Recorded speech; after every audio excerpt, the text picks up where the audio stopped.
It all started last week when I received an email with the following subject heading: Field Study Opportunity. Compensation included. I almost deleted the email out of hand, lumping it in with the other couple dozen clearly spam emails, which somehow made it through my filter every week. But the word compensation was enough to override my sense of doubt. Dear Wilson, this is Stuart from Project Sunset. I'm reaching out to you today in my capacity as program director to offer you an internship opportunity this winter. We have been scouting for talent in linguistics graduate programs across the US and came upon your paper on language mutation. We found your work to be exactly the kind of thing we're looking for here at PS. We also recognize that you recently dropped out of and may be looking for work. Rest assured, there is a sizable stipend. Keep reading for the specifics. I must admit, the email already had me intrigued.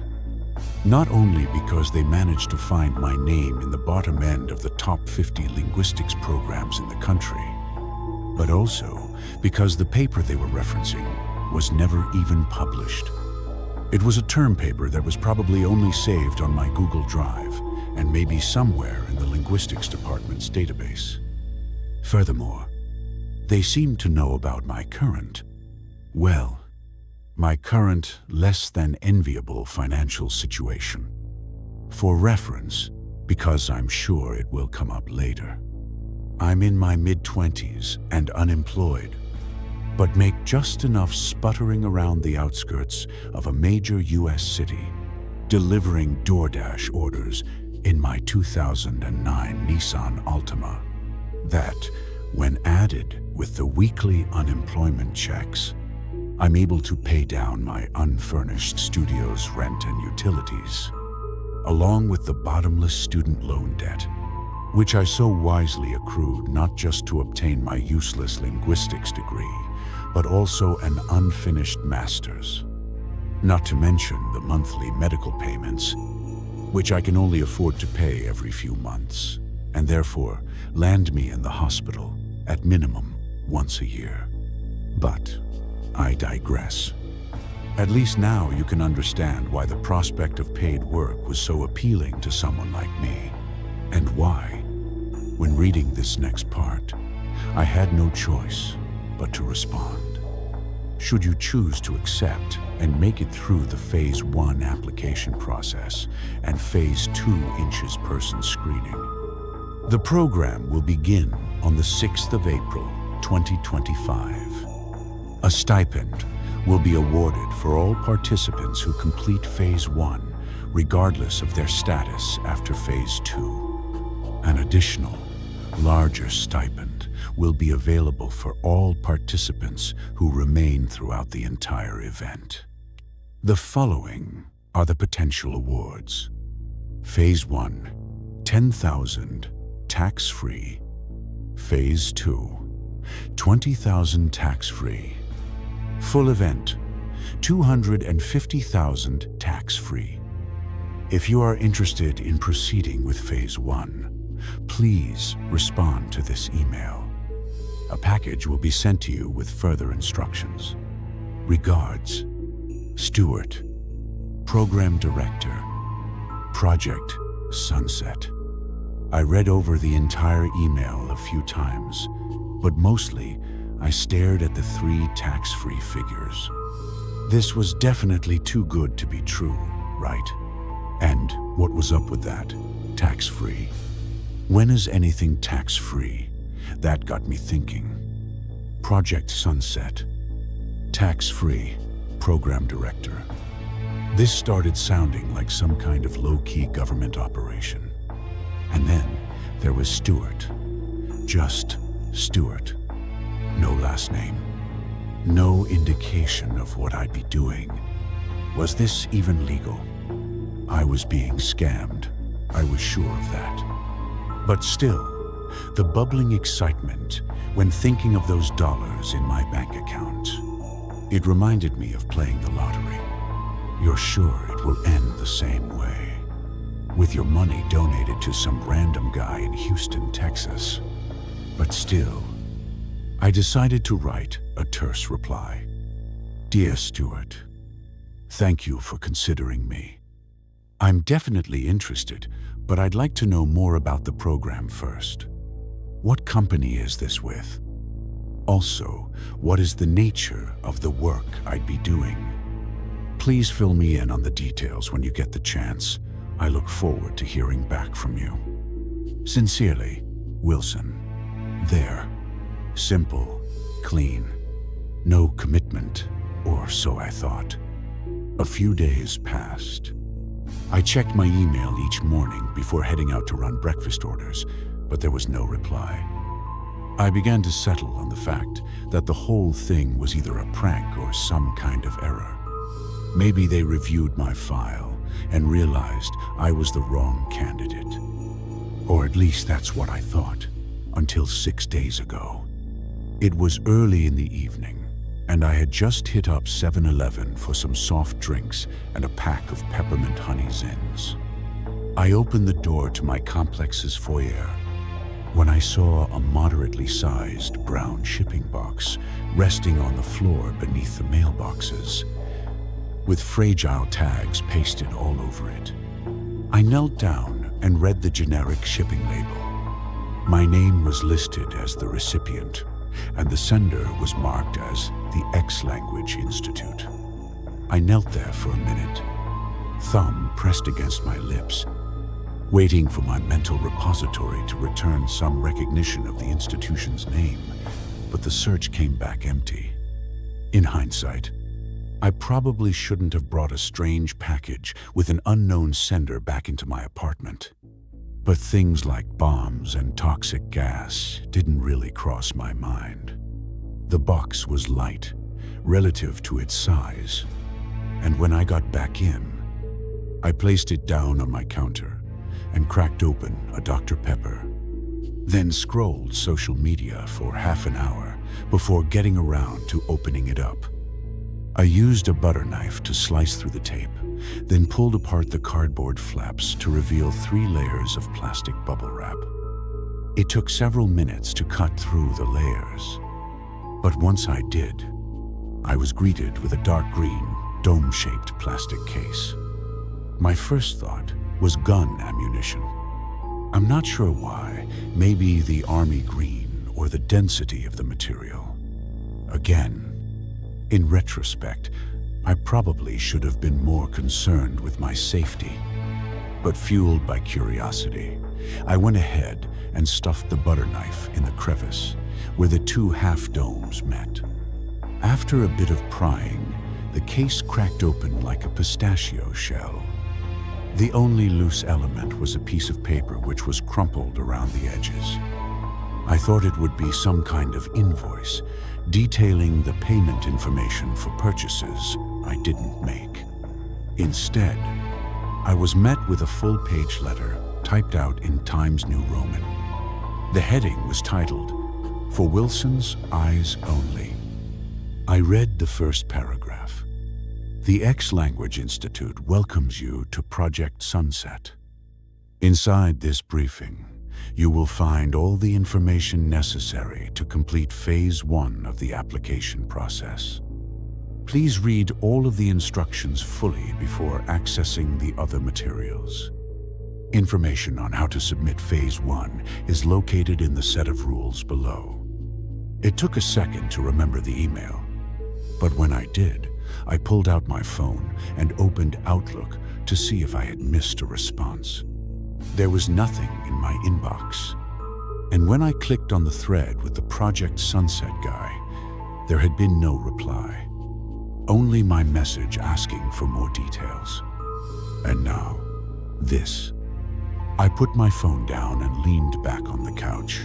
I was starting to feel a pressure build behind my forehead. I took out the fresh pack of Zins, twisted the tin open, and pushed a 6 milligrams pouch up between my cheek and gums. In a minute, the rush hit, and I felt a flurry of thoughts push their way into my consciousness like a computer that had just booted up to the home screen. So, what do we have here? I thought. An unknown entity sends me an email. I respond, asking for more information. And instead of replying, they enlist me in the study right away. A part of me felt like I should contact the authorities. Who knows what this package contained, and it was probably better if I had as little knowledge about it as possible. But then I thought, isn't this what I wanted? The words tax-free crossed my mind again, along with the figure amounts, and I glanced over at the letter. With a sigh, I picked it up and continued reading. Beneath this page, you will find another piece of paper titled Assignment. On this assignment, you will find a short paragraph written in a language you have never encountered before. Your task is to write an appropriate response to the paragraph in the entry field provided below. Your response should be written in this unknown language, which we will refer to as Language X. All other materials are resources which will aid in interpreting Language X. Important rules. Do not, under any circumstances, enlist anyone else to aid you in this assignment. You are free to use whatever resources you like. Dictionaries, thesaurus, internet, but you cannot expose others to the study materials or language. Do not submit the assignment until 3 days, 72 hours, after beginning the assignment. The assignment begins when you read the prompt. Even if you complete the assignment prior to 72 hours, do not submit it until 3 days have passed. While the assignment is ongoing, do not sleep anywhere except for your place of residence. If you have planned a trip or your work requires you to sleep in a hotel, wait until you have 3 consecutive days free to sleep in your own domicile. Do not break any of the glass objects present in the box. During the study, you may notice changes in your environment. This is normal and will end after the completion of Phase 1. When you complete the study, return all contents exactly as they were sent to you. The mailing address is the same as illustrated on the package receipt. Just leave the package on your doorstep and one of the vendors will collect it. Failure to comply with these rules will result in immediate disqualification and forfeiture of the associated stipend. Thank you again for choosing to take part in Project Sunset. We wish you luck on completing Phase 1. Michelle, Office Manager, Project Sunset. I read over the rules about 7 times, especially the first one. Unlike Rules 3 and 5, which were unambiguously strange, Rule 1 was perhaps the most deceptive. At first, I thought it was related to study integrity. In other words, they didn't want me to cheat when decoding whatever language they concocted. But then there's the whole part about not exposing others to the language, as if it would contaminate them or something. How could a language contaminate someone? And then add in the whole part about sleeping in the same bed and changes in the environment. I was sure this was either some elaborate prank or a psychological experiment, testing my willingness to follow instructions. I placed the paper back on top of the opened case, which I had still yet to examine, and cracked open my laptop. I Googled X Language Institute, Project Sunset, at Home Package Linguistics Test, Decode Language, etc. Nothing came up. I opened Claude and asked it to search the internet for me, providing a few photos of the case and letter. Still nothing. Whatever this was, it was either new or extremely well guarded. I considered typing up a Reddit post right then and there. But the possibility that this might be sensitive government information, would they come after me? I realized just how little I knew, which means I had no idea how deep the water was that I had stepped in. I cracked another can of soda and did some more scrolling, the pistachio case still open in my periphery. After about an hour, I started to dull out and loaded another pouch. That's when I decided it wouldn't hurt to take a look at the materials. The largest object was the first one to catch my gaze. It was a glass jar strapped against the interior of the hollow case. It looked like there was some kind of rock inside. I loosened the strap and carefully extracted the jar, mindful of Rule 4. The rock was unusual. It was a dark indigo color, which sprouted upward like some kind of coral, and its skin was porous like honeycomb. There was a certain quality to the uniform texture that I can only describe as a kind of optical illusion. When I tried to focus on one part of the rock, it's like the whole thing got bigger, its pores deeper, and then my attention would divert to a different portion. I put the jar down and removed the rest of the items, all of which were similarly attached to the inside of the case by various means. There was another piece of the strange rock, but this one was much smaller and inside a narrow plastic cylinder which was connected to what looked like the tip and hilt of a pen. Lastly, there were 2 envelopes. The first one contained a series of Polaroid images, all depicting what I figured to be much larger pieces of the same type of rock that was in the jar. The second envelope contained the assignment. It was a half sheet of some special kind of paper that was heavier than normal paper, though not like cardstock. It was just as pliable as normal paper, but something about it made it more difficult to lift and impossible to tear. I smoothed it over the counter's surface and took a look. The characters on the assignment page were, without a doubt, the most interesting part of the whole set. Maybe I'm only saying that because I'm a linguist, but it was not what I was expecting at all. It's kind of hard to describe, but I'll do my best.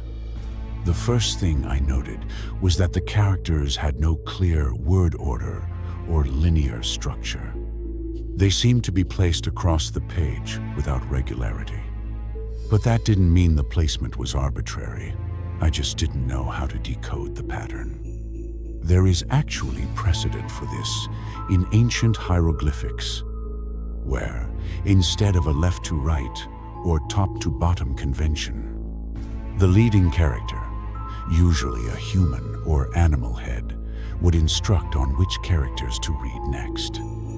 But without knowing which were the lead characters, I was shooting blind.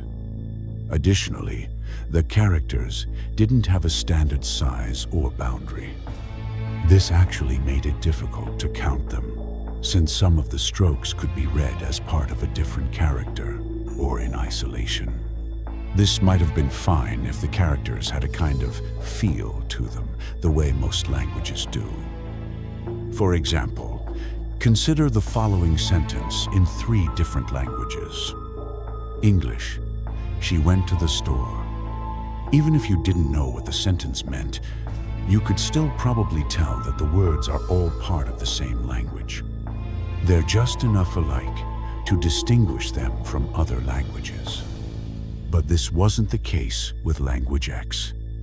Some of the characters seemed to be more pictographic, resembling real-life objects, while others were completely lexical. The result was a kind of cloud of figures, which could really only be identified as a whole.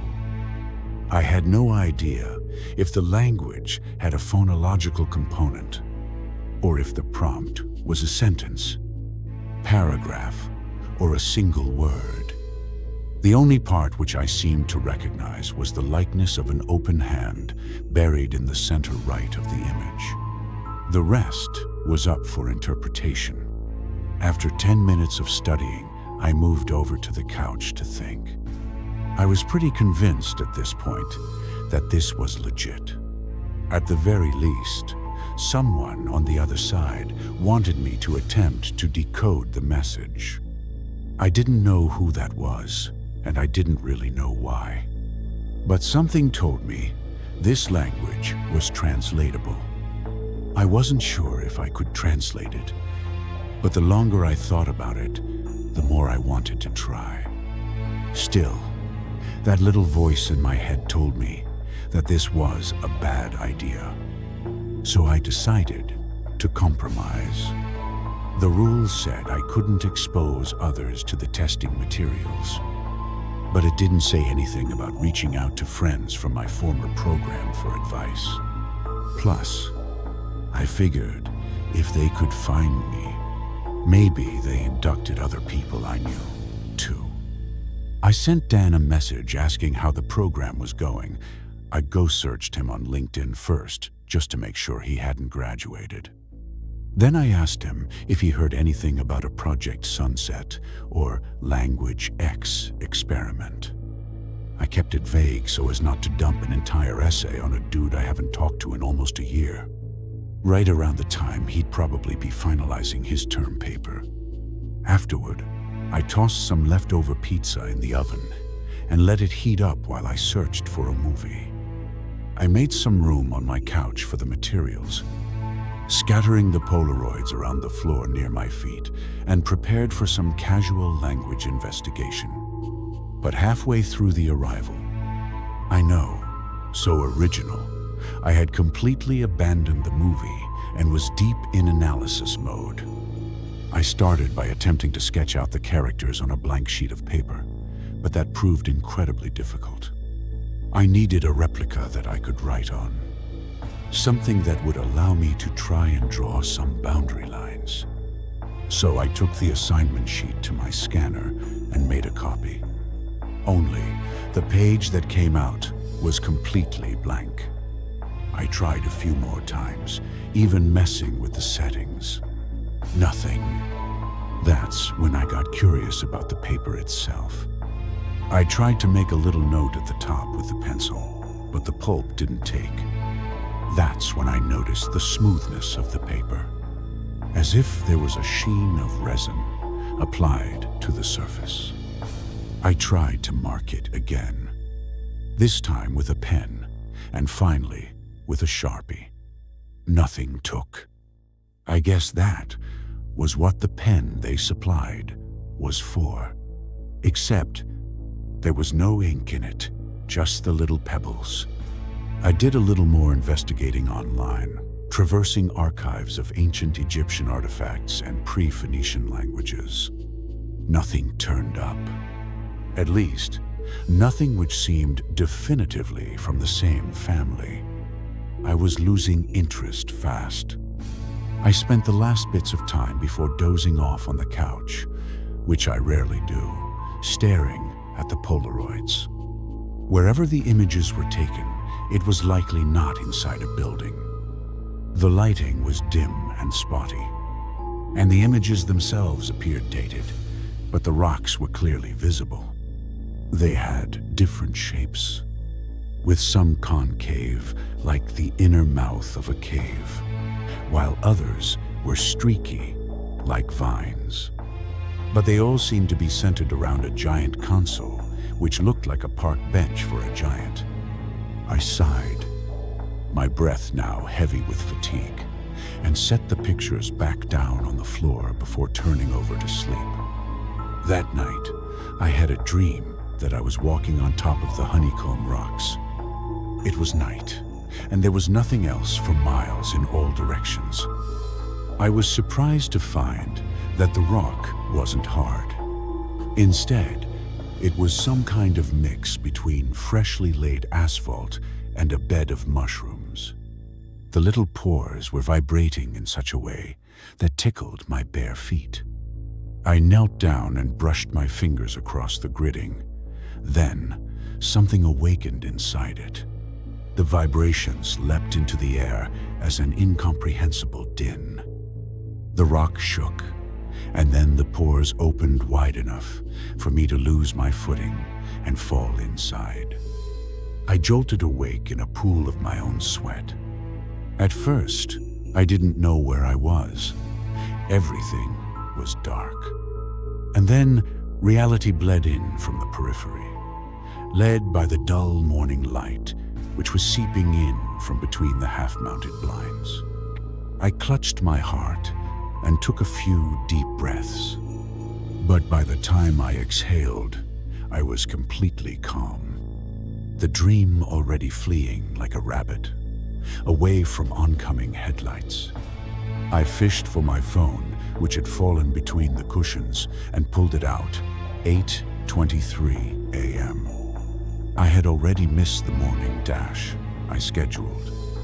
I checked the app, and sure enough, my zone was very busy. I sighed and fell back onto the stiff couch pillow, considering skipping. But bills were due in a week, and I still had almost $1,000 to make if I wanted to pay rent. I got up, downed a cup of water, along with a couple pills, then brushed my teeth and applied deodorant before heading out the door. It was just past 2 o'clock when I made it back to the apartment, another 7-Eleven bag in hand. Strangely, the nicotine craving hadn't hit me until I walked into the convenience store. Normally, I'd need a pouch first thing in the morning. I bought another pack and some chips. When I entered into my apartment, the first thing I noticed was the dining room table, which was really more of a dining room desk. The chairs had been pulled out, and the study materials had been elaborately sorted on top. I stopped halfway through my living room, careful to not make any ruffling sound with the plastic bag. I listened for maybe 2 minutes. I couldn't hear an intruder, but I didn't want to take any chances. I set the bag down on the floor, then grabbed a kitchen knife from the holder. I went room by room, checking the closets and under the bed. It seemed to be completely empty. When my heart rate settled, I returned to the kitchen to inspect the table. In the center was the rock jar, with the Polaroid images encircled around it like petals. I tried to think about what this meant, but my eyes kept glancing at the apartment walls. Was I being watched? It seemed like the only plausible explanation for this was that someone had waited for me to leave the apartment, broke in, and rearranged the materials. The rules had mentioned things moving around, but was I really prepared to entertain the supernatural? And then, as if in answer to my question, the refrigerator hum started to get louder. Only, it wasn't coming from the refrigerator. It was coming from the rock. The same sound from my dream. I moved closer to the table and leaned down to inspect the rock. It was different now. It was moving, vibrating almost imperceptibly, like a cello string lightly plucked. Its pores were also dilating and constricting like pupils. I felt strangely drawn to the device, leaning in, the buzzing filling my ears. I didn't breathe. I didn't even feel as my forehead touched the glass, and my left hand dropped the knife, which I had forgotten I was clutching. There was something inside the rock. I could hear it, but not see it. I needed to get closer. I grabbed the jar and lifted it off the table, fully intent on bringing it down with a forceful strike, when something inside me shouted, "No." The trance broke, and I found myself standing beside the table, knife still in hand. I dropped it, hearing the steel clang against the floor, and took a step back. What the fuck was going on? I grabbed my phone and rushed out of my apartment without locking the door.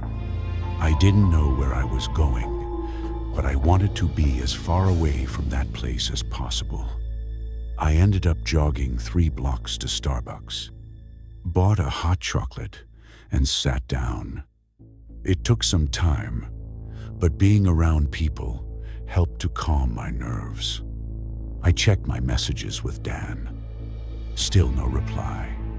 I looked through the rest of my contacts, but only found the number for my ex-girlfriend. I don't think it occurred to me until that point how lonely I actually was. I nearly messaged her. I knew where she lived. It wasn't far. But I stopped myself. It wouldn't be fair to pull her back into my chaotic mess of a life. I could feel the pit growing inside me. The one connected to hell, where demonic thoughts like, "Is this really worth it?" would surface. Why was it like this? Why was I like this? I tried to do things the right way, to do what I was meant to do. But all that got me was sick, lonely, and in debt. I fought back the tears, which were fighting for escape. And then, something occurred to me. This wasn't a scam at all, or a prank. Project Sunset didn't reach out to me because I was a linguist with distinguished intellect. They reached out precisely because I was the kind of broken man that would be susceptible to whatever fuckery they were subjecting people to. I don't know exactly what that meant. If they were messing with me physically, or drugging me, or using some kind of advanced weapon. But whatever it was, I was determined now to find out. I tossed my cup and walked the 3 blocks back to my car. My dash was starting soon, but I blew it off and went straight to Best Buy. I bought an indoor Ring camera. Yes, the same brand that sells doorbells, and a headset so I could get pristine volume when I played back the recording. Afterward, I stopped by Dragon Star Chinese restaurant and dropped $40 on egg rolls, chicken lo mein, and mushu pork. I put it all on the credit card. Then I returned to the apartment. When I got in, I made sure everything was still as I left it. Then turned on my JBL and started blasting Chinese music while setting up the cameras to face the interior of my apartment. I wasn't sure if the music could counteract the buzzing sound should it arise, but I figured it was worth a shot. Plus was my favorite. I got the cameras up and working by around 9 p.m. Then it was just a waiting game. I turned the music down and tried to sit still, but something in me, some spark of misinformed curiosity, led me to taking another glance at the table. Specifically, the Polaroids. I can't describe it exactly, but I could see them differently now. Their size and shapes were familiar somehow, and when they were arranged like this, I had previously thought they looked like petals spaced equidistant from the jar, but they were actually scattered, more like a cloud. I grabbed the assignment sheet and held it up beside the table. I could see the resemblance right away. The structure of the Polaroids, they matched the placement of the characters. And more than that, when I looked at the assignment sheet this time, I could make out another shape. It was on the left-hand side. A slope, kind of like a hill, and on top was a small mark that looked like a tiny person gesturing down toward the open hand. Somehow, I knew that that person was me. More time passed without any activity. I did some more scrolling, reread the rules a couple times, checked my messages. 11 p.m. came and went. Then it was midnight, and I struggled to keep my eyes open. The light above the table was getting dimmer. I laid on my arm, one eye winking at the rock, Then, I was walking through the interior of a tunnel. It was dark, but the walls were exuding a faint, crystal-like luminescence, just enough to see the next few steps. In the distance was the sound of voices, harmonic, unlike before, and clearer. They were breathy, with large inhales, and then a kind of low-pitch, resonant moan, which would break into the laughter-like chirping of static electricity. There were several voices in the choir, and they got louder as I entered through an opening into the intersection of various other passages. In the center of the opening was the console, and behind it was a giant monolith reminiscent of an organ in a giant cathedral. It was made from the same material, except there was an image etched into it, something I couldn't make out. There was a trembling as the console shook and then opened like the splaying legs of an octopus, revealing a stairway which led underneath the large monolith. I felt the same beguiling force as before, like something was co-opting control of my limbs. I walked forward down the steps. There were even more voices now. The tune was shorter, more abrupt, almost frenzied. Something was waiting for me at the end. I saw a circular doorway up ahead with inscriptions and a face in the center. The voices, they were right behind that door. All I had to do was slide it open and I'd see them, whatever they were. The vibrations were so strong, I couldn't tell what was my heart and what was the music. My eyes were wide. I could see clearly now. I could see the inscriptions on the stone now.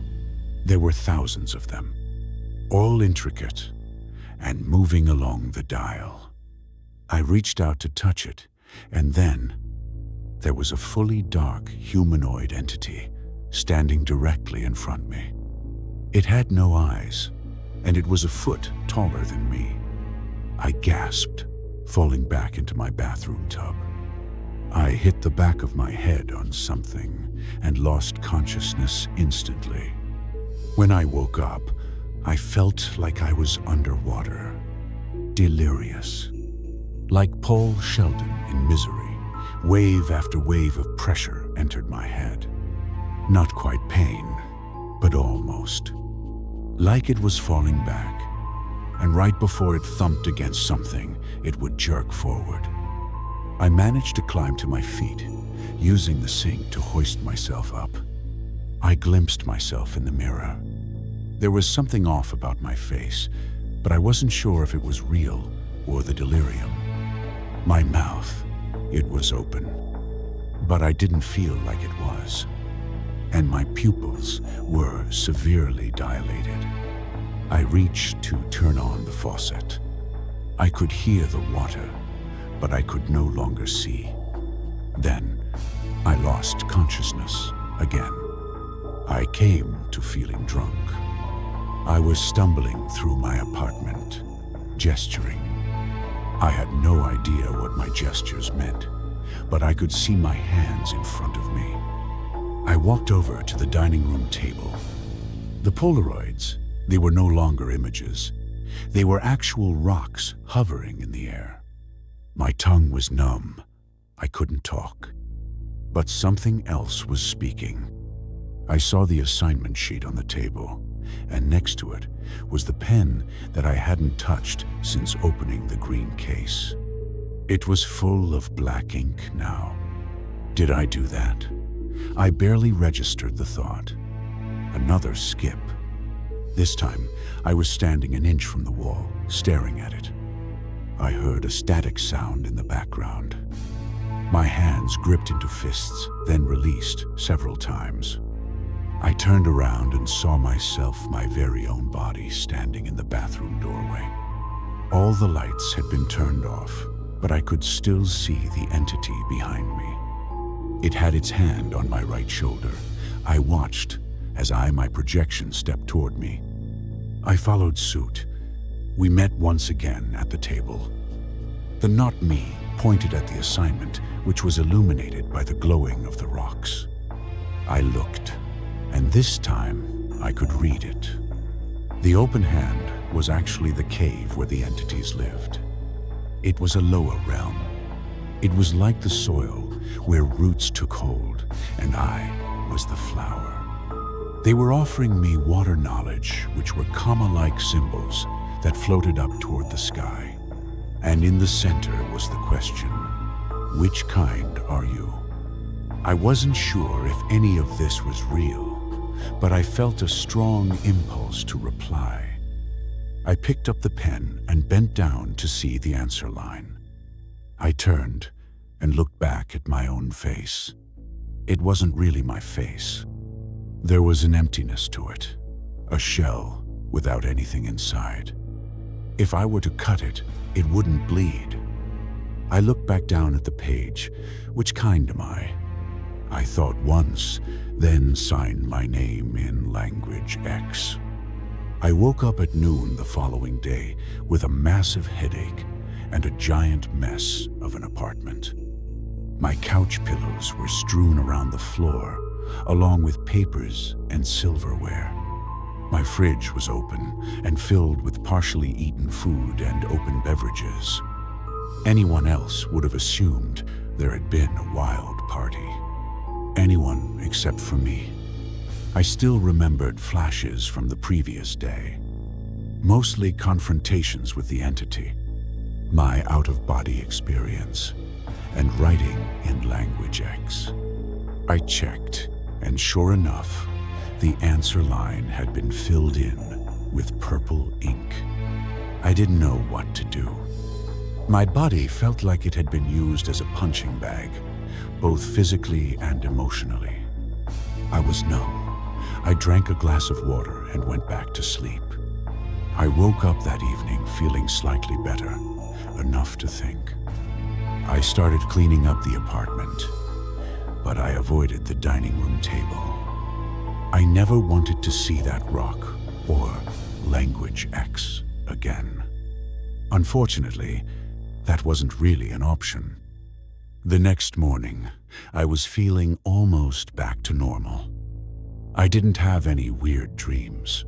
Nothing was moving around the apartment. Whatever this was, it seemed like it was over. But I didn't want to take any chances. I went ahead and did exactly as the instructions requested. I packed everything up, reboxed it with the return shipping label, and left it in the apartment complex's mailroom. I spent a few hours just sitting on my couch, not thinking. It's as if my capacity to think and feel had been siphoned into the rock. Every time I thought about moving, going to DoorDash drive, picking up my phone, getting something to eat, I just thought, what's the point? Was I depressed? I couldn't tell. I eventually found my zins, and they helped a bit, enough to get me driving again. For the next couple days, I tried to re-establish my normal routine, all the while holding off looking at the footage I knew was captured on my laptop. It was too soon, because I knew when I looked at that footage, it would all become real. Until then, it was just a bad dream, but I couldn't hold out forever. This morning, I skipped my dash and went to the same Starbucks as before. I got a coffee this time. Then, I found a booth and opened my laptop, hovering over the MP4 file. Part of me hoped that it would be blank, just like when I had tried to scan the assignment sheet. But that wasn't the case. I fast-forwarded through me waiting, eating, scrolling, until just after midnight, when I dozed off. Nothing happened for maybe 30 minutes, and then I watched as I stood up and walked into the bathroom. The camera was at such an angle to where I could only make out the back half of my body from the side angle. My arms were moving, but I couldn't tell what they were doing. Then, after about 10 minutes, I jumped back and fell into the tub. The impact was violent. My head snapped against the porcelain and my body went slack. Watching it made my stomach lurch. I skipped forward. After I woke up, I saw myself do a series of bizarre things, like stepping very slowly on top of my counter, opening and closing cabinet doors, pacing in circles, messing with the TV channels. I practiced all kinds of movements, stretching, clapping, gurgling. I ripped the couch cushions out and danced on them, then went to the fridge and began hoisting out items, taking a bite, then setting it back down. Finally, I turned off all the lights, walked over to the wall, and stood there for 3 hours. Then there was a light. Not a reflection, not a lens flare. A gray-white luminance in the shape of a person standing in the doorframe. The Ring's night vision couldn't resolve it. Everything else in the frame, the counter, the walls, my own body was crisp. But this shape was blown out, like staring at a flashlight through wax paper. It had mass, it had height, and it was standing exactly where I remembered the entity being when I watched myself from across the room. I cranked the volume and pulled the headset tighter, clutching the two muffs over my ears. I could hear it, the low, steady hum of the rock, the phonetics of language X. I paused the video and tugged the headset off. My heart was racing.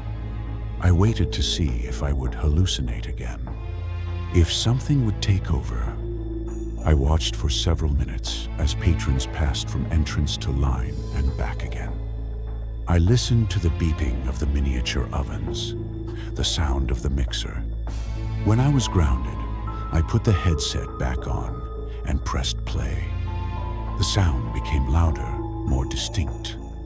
A low wail into an electric grumble, repeated again and again and again, as if it were beckoning to me.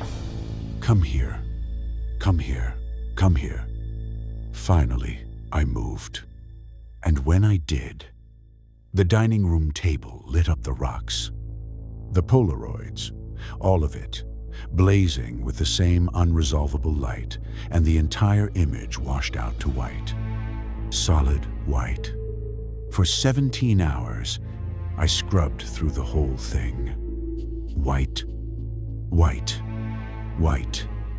And then, as if someone had flipped a switch, the feed snapped back to normal. There I was, sitting up on the couch, blinking. Noon, I closed the file. It was all real, and I could prove it. Maybe no one else would believe me, but now I knew. Language X is real. Like other languages, the quickest way to learn it is by using it. Immersion. But in my case, I didn't even have to leave my apartment. The only question left was, just who was I communicating with? And perhaps more importantly, who wanted me to be communicating with them? I once again checked my messages. Dan still hadn't responded. Even if he didn't know about Language X, he should have at least said as much by now. He hadn't even opened my message. I ended up texting a couple other people from the program, Shane and Nadia. Then, out of curiosity, I looked up the program as a whole online. When I clicked the news section, there were 3 local articles all headlined with the same message. Graduate student found dead in off-campus apartment. It was Dan. His body was discovered by a neighbor over a week ago. His apartment was in disarray. Pieces of broken glass were recovered from the scene, along with a pen-like instrument near his right hand. Forensic analysis of a dark purple fluid on the pen's tip revealed it to be consistent with the victim's own blood. A concealed needle mechanism in the device appeared to function as a crude syringe. The cause of death was still under investigation. No suspects, no signs of forced entry. I closed the laptop. All of the details pointed to Project Sunset. To Dan, breaking Rule 4 and breaking the glass. But the one detail that stuck with me, the most crucial piece, I rolled up both my sleeves. There, on the vein of my left arm, just past my bicep, was a red dot. A mark where a needle had been inserted. My stomach turned to stone as I realized that is what I must have been doing in the bathroom. And if that was my blood in the pen, I didn't just answer a question. I had made a pact with something. I felt a buzz in my pants and jumped so high other people took notice. It was my phone. I pulled it out and saw an email notification. The subject line was cut off but read, Field, study opportunity, compensa. My thumb hovered over the notification for maybe 10 seconds before I opened it. Dear Wilson, we want to thank you for completing Phase 1 of Project Sunset. We have received your materials and are pleased to invite you to take part in Phase 2. Phase 2 will take place on April 6th and conclude the following day, April 7th. Those not selected to move forward will still receive the $20,000 stipend. Phase 2 will be conducted in an in-person, group setting with other candidates. Those who proceed to Phase 3 will be eligible for the full stipend of $250,000 upon completion. Once again, we want to thank you for taking part in Project Sunset. Your funds for completion of Phase 1 have already been added to your primary checking account. If you have any questions, don't hesitate to reach out. We look forward to seeing you soon. Michelle, Office Manager, Project Sunset.